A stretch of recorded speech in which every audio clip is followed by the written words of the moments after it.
Halo teman-teman semua, welcome back to my YouTube channel. Hari ini aku seneng banget karena aku mulai membuat video YouTube lagi.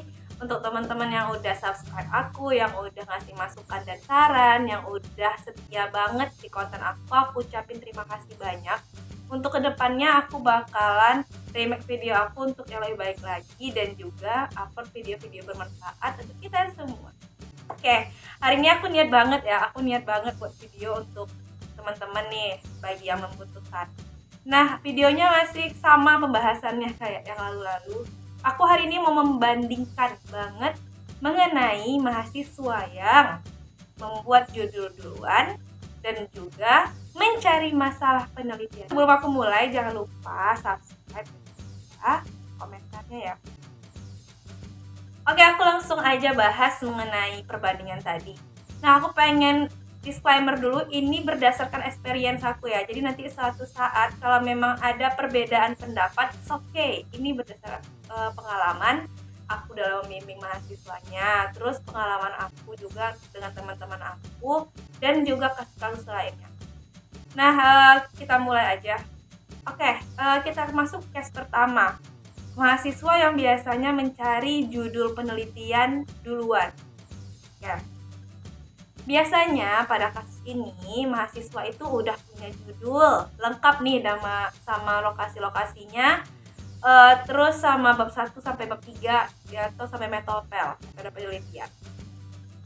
Alhamdulillah di ACC pihak kampus dan juga disuruh lanjutkan penelitiannya. Tapi biasanya teman-teman kita yang udah buat judul penelitian ini ada yang tidak mengkonfirmasi sama pihak perusahaannya. Sehingga di saat dia ACC, dia harus berkunjung lagi ke perusahaan yang belum tentu nerima dia, guys. Akhirnya, kalau baik, perusahaan akan menerima. Kalau tidak, kalian harus merombak itu dari awal lagi. Nah, itu siapa yang rugi? Mahasiswanya dong ya.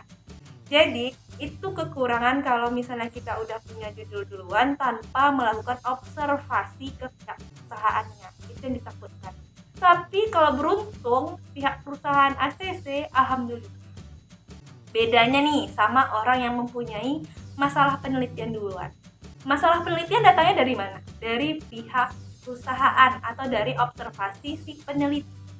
Otomatis peneliti ini udah mengajukan surat riset. Sehingga kalau misalnya di ACC oleh pihak perusahaan, berarti dia bisa dapat data, dia bisa melakukan penelitian ataupun prariset. Sehingga dari prariset itu nampaklah fenomena, nampaklah masalah, sehingga jadilah sebuah judul penelitian. Lalu ACC sama dosennya, ya udah, kalau sudah di ACC dia jadinya nggak perlu khawatir lagi perusahaan akan ngasih data atau tidak, perusahaan suatu saat akan cancel atau tidak, dia nggak perlu khawatir lagi. Bedanya sama yang udah nyari judul tadi, dia udah siap bab 1, bab 2, bab 3, tapi dia belum observasi sebenarnya, dia akan terkendala tadi di pihak perusahaan tadi. Dia akan terkendala dalam pihak data, dalam masalah-masalah data, masalah-masalah penelitian, penyebaran kuesioner, dia akan terkendala pada penelitian itu untuk mencari hasil atau analisis datanya. Jadi kalau misalnya aku pribadi ditanya, Kak, yang mana sih proses yang benar? Sebaiknya teman-teman cari dulu deh tempat penelitiannya, ajukan surat prariset, lalu lakukan observasi dan buatlah judul sesuai dengan hasil observasi teman-teman. Boleh cari judul penelitian duluan, tapi pastikan tempat penelitiannya sudah menerima teman-teman agar tidak terjadi perubahan-perubahan pada judul penelitiannya. Nah, mungkin hari ini cukup untuk itu aja. Kalau misalnya nanti ada yang mau ditanyain, boleh banget, nanti ada via kontak ya. Untuk hari ini cukup itu aja. Nanti kalau kepanjangan bisa ngantuk ya kan.